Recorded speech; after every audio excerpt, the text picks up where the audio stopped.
I want you to think about this here. In your entire lifetime, how much money has gone through your hands? How much? Let me explain to you what I mean by this. Maybe you made $73,000 last year, 28 years old. And the first time you got a check was 14 years old, it was $100. Add that whole thing up. You'll come out with a number, $493,000 or $1.9 million or $6.3 million, depending on who it is watching this video. The question is this: how much is left in your wallet? Truly, what is in your wallet? Not what's in your wallet with capital choice. I'm talking like really, what's in your wallet? What do you have left? How much savings do you have left? And if you're not too happy with this question, it's very simple. The reason why you don't have a lot of money left is because you don't know how to play the money game. Simple as that. So today in this video, I'm going to cover with you 20 rules of money. These are rules of money that I followed, and it's obviously from a lot of mistakes I made, because there was a point in my life where I had made money and there was nothing left in my pocket. So I'm telling you from my experiences. But rule number one is the most important one, and it's the one you have to buy into immediately. It's very simple. You can fight it, say whatever you want to do to it. It's a rule. And the rule is, it's a game. Money is a game. And the great thing about any game is the following thing. No matter what game you play the most, eventually get good at it. If I've never played chess and I play you and you played 100 times chess, you're probably going to beat me. If I have played Monopoly 1,000 times and you played 3 times, I'm probably going to beat you because it's a game. So the great thing about the money game is it can be learned. So many times people fight it and they have problems with it. And they say, well, you know, that person became rich because they're smart. This person did this. No. They learned the game, and you can also take the time to learn the game. Rule number 2 is don't be a hater of money. If you hate money, you'll never get money because money doesn't like haters. So if you're a hater and you constantly say things like, well, money doesn't grow on trees, and money is this, and money is that, and rich people are this, you're right. Money says, you're right. I'm not turned on by you. It's almost as if going on a date with an attractive girl and telling the girl that you don't like attractive girls who don't know a lot about philosophy and all they care about is their looks and doing makeup and doing this and working out and going to the gym. And this girl's like, dude, I put makeup on, I work out every day to stay in shape, but I also like other things in my life. But you know what? You're right. You're not attracted to me. I don't like you. She goes and finds another guy that says, I like a girl that takes care of her body. I like a girl that takes care of her skin. I like a girl that does makeup. I like a girl that works out 5 days a week. She's attracted to that guy. Keep that part in mind. Don't be a hater with money. Number 3, it's a doubles game. Listen, this should you can stop watching the entire video. You got the main things out of the way. It's a double game. And by the way, at the end of the video, I'm going to give you a free PDF. It's a double game. What is a double game? The entire game of money, it's about doubling your money. So what do you mean, Pat, doubling your money? Let me explain it to you this way. If you right now have $1,000 in your bank account, if you're watching this, you have $1,000 cash, you are 10 doubles away from $1 million. That's it. You're 5 doubles away from having $32,000. You're 13 doubles away from having $8.192 million. You're 14 doubles away from $16 million. It's a doubles game. So how soon can you double your money? That's truly the game. Can you take that $1,000 and double it to $2,000 in the next year? So the next thing is, now it's $2,000 you have an account. Now you are 9 steps away from $1 million. You may say, Pat, I already have $100,000 in my account. Well, guess what? You're 4 doubles, 3 doubles away from $1 million. All you got to, it's a doubles game. This is a piece of cake when you learn it's a doubles game. So the question then becomes what? How soon, this is the real game of doubles. It becomes 2 different things. Risk tolerance, because you got to know yourself when it comes to money. Your risk tolerance, depending on the age you're at, if you're 65, your risk tolerance is going to be lower than you being 22 years old, right? So you have your risk tolerance. You need to know you. Then the other part is time horizon. What is your time horizon? So time horizon could be, I want to have $1 million by 10 years from now. Great. If it's 10 years, what do you have right now? Then you have to play your doubles game. How many doubles do I have with the $17,000 to get to $1 million? It's a simple game that you can learn what to do. As long as you know your risk tolerance, you know your time horizon, what it is and what the amount is, then you're playing the doubles game. Number 4. Seduction. Let me explain to you about seduction, okay? Listen, I use the analogy with ladies because it's just how it is, okay? Money likes to be seduced. Money's attracted to seducers. Just like a woman doesn't like a desperate man, money doesn't like desperate people. Money's not attracted to desperate people who want it so bad because they want to make this money and show it off to everybody. No. Money seduce. You need to seduce money. Seduce money. And all of a sudden money says, oof, I like this guy. I like this girl. Oh my gosh, I'm turned on to you. Don't let money seduce you. You seduce money. It's a seduction game. So whoever learns the seduction game with money, all of a sudden money starts coming from all over the place to you because money is turned on by people that know exactly what they're doing. Money likes investors who know what they're doing. Okay? A girl goes on a date with a guy that knows what he's doing, she's most likely to come back, and then there's experience. So learn how to seduce money. Once you learn this whole thing, you'll get better at this game as well. Next, timing. Timing when it comes down to money. Let me explain about timing. I'm not talking timing like this is the best time to invest into Snapchat or this is the best time to buy the IPO of Facebook and etc. I'm not talking that timing. Although that's a whole different conversation with timing. Timing, I'm talking about running a business. I'll give you an idea. There was a time where logically I had to cut down, okay, in my business. And I had to get rid of 2 or 3 employees. Logically, I had to cut down. But I knew what I was getting ready to do, and I had access to all the information. I decided to double down, and that helped expand the business to new area, new territories. So, and then the other part is cutting down expenses, is you knowing maybe numbers are looking very good, but there's an area that needs to be cut down that no one else knows about the information. You need to cut down because you have access to all the information. So there's got to be a part where you need to know, and this is a thing that we can't teach you. This is not something I can teach you about. But this is going to be a part of it that you're going to learn from experience with timing.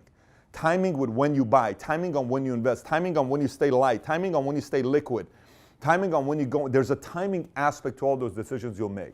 Number 6, boredom. Let me explain what boredom means. Money needs to be moved, okay? Again, if a girl is bored with you, she leaves you because you're too boring.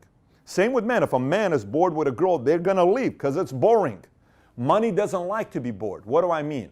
If money stays in a checking account, money's going to somebody else who knows how to use that money. If money is just staying somewhere and it's not working, it's too boring, it goes to somebody else that knows what to do with money. So you got to make sure money's always moving. Money's always moving for you, always moving for you, always moving for you, always working for you, always out there doing something to create more money for you. Next, secret account. You always got to have a secret account. Let me tell you what a secret account is. It's an account that no one knows about. Your wife, your husband, your boyfriend, girlfriend, mom, dad, brother, sister. No one knows about this account. What is this account? It's a crisis account. A crisis account could be cash. A crisis account could be somewhere sitting down that no one knows about. Now, I know you may say, Pat, you just talk about boredom, you talk about this. 2 complete different stories. You got to have a crisis account that's not your emergency fund. I'm not talking emergency fund that this is the right thing to do. I'm talking a crisis account. What saved the business when we were going through difficult times and our company's checking account went to $13,000. I have payroll, commissions, everything.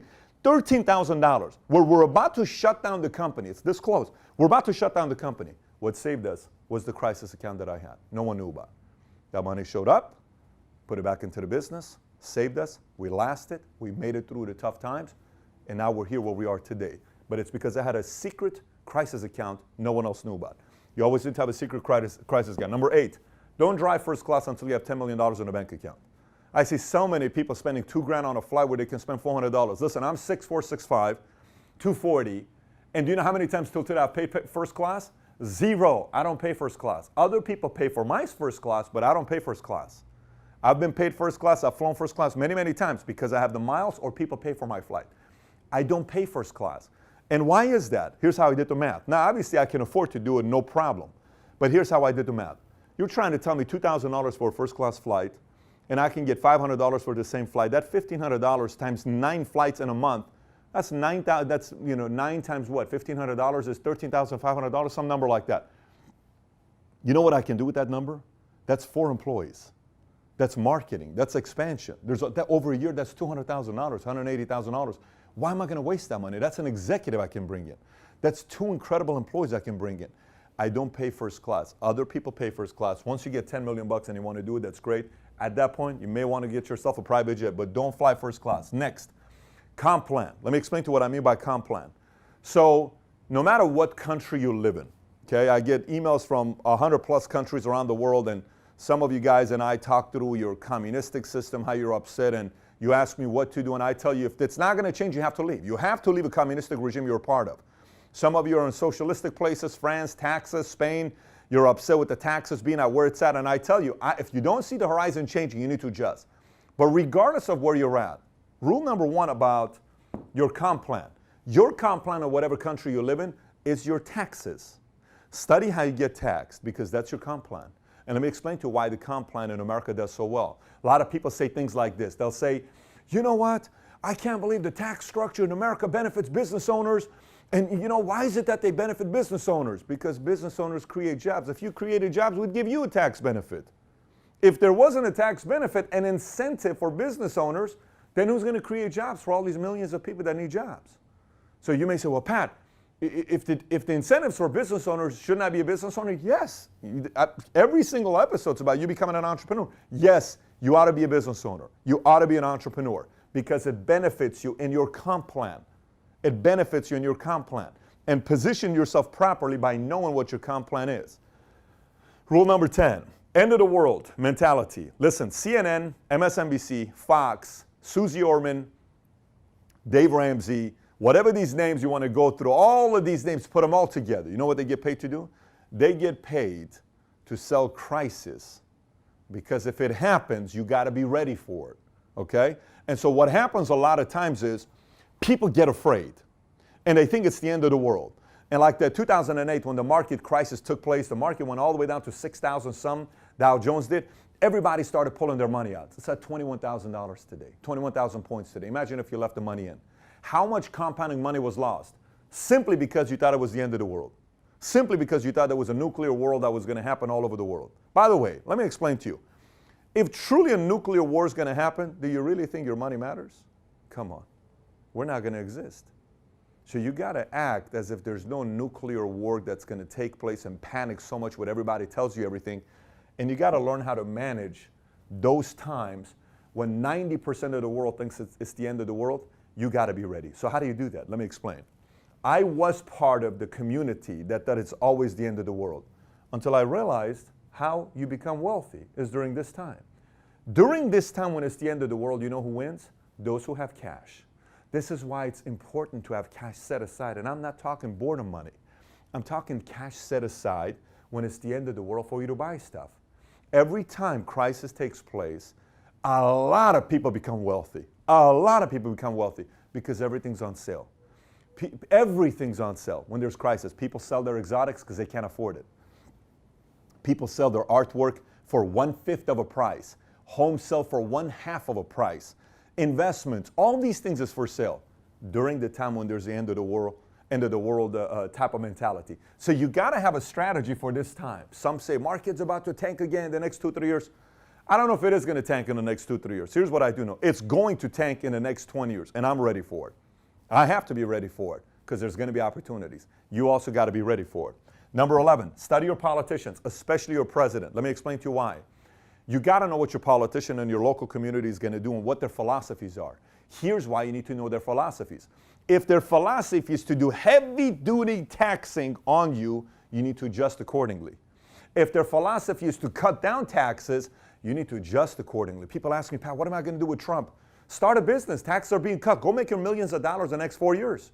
And if it's 8 years, go make your money. And adjust. Everything's about adjustment. But you can't not know what their philosophies are. You need to know the philosophies of the politicians in your community. Number 12, study smart investors, but don't be too religious about them. Like, for instance, you ought to read everything Warren Buffett's got. Read every single thing Warren Buffett's got. Every single thing.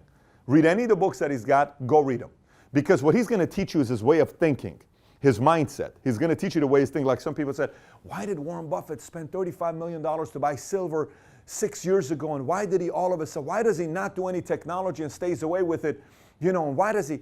These are philosophies. The thing that you got to respect about Warren Buffett, when he says, I don't do technology, he didn't do technology. So he stuck to a philosophy long enough until it worked. Study smart investors. Number 13, play your game. Don't compare. Let me explain. This is extremely problematic to a lot of people because let's just say on this doubles game, you're here. And let's just say your cousin is here. Why are you comparing yourself to him? You need to play your doubles game. Let's say you're here. Let's say your best friend is here. It's not the same game. He's 4 doubles ahead of you. It's not the same game. You just got to make sure you play your game. You can't say, I'm going to play my game at the level of what the other guy's at, because when you do it that way, you make reckless decisions and you lose a double. You don't want to lose doubles. You want to gain doubles. I don't know, I hope I'm making sense to you. You don't want to go backwards, and anytime you focus on this guy, you sometimes go backwards. Focus on your game, focus on your strategies, focus on your time horizon, focus on your risk tolerance, and play according to that game. Your vision may not be to be a billionaire. Your vision may not be to go out there and do something very big. Your vision may not be to be a person that's got 150 million bucks. Your vision may not be to be a decamillionaire. Your vision may be, I want to one day have $2 million. That's all good. Play to that game and put a plan next to it. Play to that game, but don't constantly compare yourself to other people. Okay, next, index. A lot of people say, well, as long as you beat the index. Okay, as long as you beat the index. I am more concerned of beating my goals than I am about beating the index. I'm not worried about beating the index. I'm worried about beating my goals. What is my goal? What is the deadline? I want to beat that number because it's mine. That's what I'm committed to. What is my deadline? I'm committed to this. I'm not committed to the index. I'm committed to this. Maybe I need to do a lot more than what the index is doing, because this is why I'm in business. In business, I can control the amount of growth I'm going to have on my income. I can't control if I'm studying just the index and the index is going 11.9%. I beat it 2.3%, but that's going to take me a long time for me to get over here. No. Play your game. Beat your goals instead of trying to beat the index only. 15, befriend moneymakers. I'll tell you why befriend moneymakers that you trust. If you're around other people that know how to make money, you're going to make money, which is kind of how things work out. If you're around people that know how to make money, you're generally going to make money. If you're around people that don't even know how to make money or don't even make a lot of money, you're not going to make a lot of money. You know, so know who you're going into business with, know who you're doing things with. Sometimes things seem too sweet or sexy and all this stuff, but you don't know the person. I don't touch any of that stuff. It's important for me to know who I'm going to be doing business with. I hire very slowly, very slow. I fire very fast. The moment I'm done with somebody, boom, gone. 4 people we employ, fire in a day, no problem. I can't do this. The tolerance is not in the right place. We can't do this. We need to move on.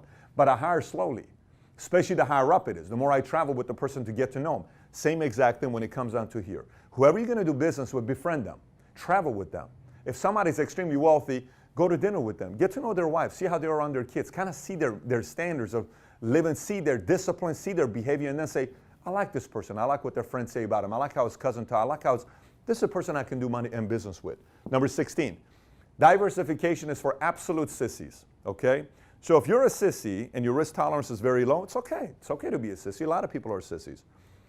But if you truly want to create wealth and you're wondering why in your lifetime you've worked for 17 years and you don't have a single penny and you've made $617,000, yet you only have $6,000 to show for it, there's a problem there. There's a problem there. What is the problem? Diversification is a great concept to sell for these expert financial advisors that are playing every single thing safe and all these other things. Yes. Now, for those of you that are watching this and you're 73 years old, diversification may be good for you if you already have hit your goal of $6 million and you're where you're at. You're 62 years old. I respect the fact that you've already hit your numbers. That's solid. Risk tolerance lower, time horizon lower. Okay, you're playing a different game. I'm talking mainly for the people that are in the offensive mode of their lives, that you're trying to get here. Maybe you're around this market. I'm not talking to the people that are here. I'm talking to the people that are here. You're trying to get your doubles to go quickly, faster. If you just rely on diversification, 20, 30, 40 years, well, then you just got to know that it's going to take 40 years. It's going to take 30 years. Maybe. That's if everything goes the way it's supposed to be going. So I don't recommend just relying on diversification to take you to where you want to get to. 17. The game is about leverage. Everything is leverage. Now, let me explain what leverage means. I'm not saying leverage going to debt with everything. I'm not talking leverage like that. I'm talking leverage, period. What could leverage be? Leverage your business. How can you grow your business if you're running a business? How can you leverage to have more support? How can you leverage to sell more? How can you leverage to expand more? How can you leverage to increase the value of your business more? How can you leverage to market yourself more? How can you leverage to get to the customer faster? How can you leverage to increase the speed of growth of your business? How can you leverage to get certain things going? How can you leverage? Everything is a leverage game. Everything is a leverage game. And the more you study the concept of leverage and the game, how it works, the better it is for your wealth. Number 18, positioning. Positioning has to do with, for instance, I'll tell you what positioning is. We can do a whole thing on positioning, but I'm just going to give it to you in a shorter sense. Positioning. if I'm going to go work at a company and I'm going to have a piece of the equity and I'm going to position myself to own a piece of that company and it's going to go public, that's smart positioning. That's very, very smart positioning. Tom over here, who's our president, Tom created his wealth by positioning. He went and positioned himself in certain places and participated in the victory by owning a piece, and he positioned himself. Sometimes it's positioning. Sometimes it's who you're running with. A lot of times people say, wow, I'm making great income with this company I'm at. Yeah, but you haven't positioned yourself here because there's no backing on the equity. So it's positioning. You got to also position yourself here to make sure you're taking care of that part, right? Of course, you got to take care of your credit. You got to have high income, savings, investments, but you got to make sure you position yourself properly as well. Number 19, strategic partnerships. Strategic partnerships. The more you can create an environment, it's kind of similar to befriend moneymakers, but this is slightly different because it's intentional. If you can figure, like what we do with our company, is we have strategic partnerships where a lot of people make money, okay? The more people make money, the more people continue to do business with you if there's strategic partnerships. I have strategic partnerships with $400 billion companies, $200 billion companies, $60 billion companies. I have strategic partnerships with a lot of different companies that benefits them, okay? Strategic partnership increases the value of making money because a lot more people are making money with you when they go into business with you. And last but not least, big check syndrome. Let me tell you what the big check syndrome is. Oh my gosh, I've seen so many people screw this whole thing up, and I'll just explain to you what it is. So for instance, say you are doing a real estate, hypothetically, okay? And all of a sudden you get, this one client wants you to sell their home. It's a $3 million home. I'm just throwing numbers out there. And you go and sell this $3 million home, and the check is $100 and some thousand that you get. And you say, oh my gosh, I made $100,000. And for 2 months, you live as if you made $100,000 in a month. What you don't realize is that $100,000 check in a month, you need to look at it as an $8,300 a month income for that year. That's what that means. It's not $100,000. And I've seen so many people who treat this as $100,000 in a month, and they get cocky, arrogant, all this stuff, and then they go back to right here. And their double goes lower and lower and lower. And they don't realize it's just a big payday. Let me explain. Would you rather have, right now, a $500,000 cash I give you? Watch this question, you're going to answer. Would you rather take a $500,000, okay, given to you, up front I'm going to give you $500,000, or would you rather take an income stream, guaranteed, okay, of $100,000 over 20 years? Which one would you take? $500,000 up front, $100,000 over 20 years. Which one would you take? You know what, believe it or not, most people will say, well, I think the right answer is $100,000. Most people would take the $500,000. Let me tell you why the $100,000 allows you to do more. The $100,000 is $2 million. The $500,000 is $500,000. See, this gives me the opportunity to have a stronger backing to make bigger decisions to get bigger doubles. Now you may say, Pat, but $500,000, that already puts me here. It's irrelevant if you don't know how to play the money game. It's irrelevant if you don't know how to play the money game. I want high income as well. I want income coming in that feeds my game so I can increase my net worth. This is a very, very important game. So don't get too crazy about big check syndrome and all of a sudden fall for it and lose everything that you got, because it can totally mess up with your net worth and you work all the way back to your doubles. So with that being said, this is what I want to do to you. This episode is obviously an episode that people would want to look at on a PDF. So we're going to give you a free PDF, but this is what you need to do. You need to visit patrickbetdavid.com. We'll put the link on the bottom of the YouTube video as well so you can see it. But if you're not here and you're seeing this video in a completely different place, because videos nowadays are being shared everywhere, you can go to patrickbetdavid.com, okay? When you go to the website, the link for this is going to be there. Look for the link. And if you don't see it anywhere, just go on the search on the bottom of my website. Paul, show exactly where the search would be. Type in money, and this would come up. Rules of money, this would come up. Then get the free PDF, print it out, and look at it and start studying which of those 20 rules you follow and you do very well at, and which you don't, and start adjusting to it, and study the areas that you need to do to improve in those games. So with that being said, if you have any questions, any thoughts, any comments, comment on the bottom. And thanks for watching, everybody. Take care. Bye-bye. Hey, thanks for watching this video. Let me make a case to why I believe you need to subscribe to Valuetainment, also join the notification squad. Look, there's two ways you can learn about business. One of the ways is go to college, learn a bunch of theories by professors who have probably never ran a business before, or you can watch Valuetainment. ran by entrepreneurs who have built and sold businesses, and you can learn from our mistakes and what we did right. And by the way, I'm willing to bet anybody who goes and takes this boring route versus watches Valuetainment, I'm putting my money, this person who watches Valuetainment is going to beat the person who goes to college. You don't believe me? Test me on this. This is why I'm so certain you need to subscribe to Valuetainment and learn the content so you can also be a successful entrepreneur.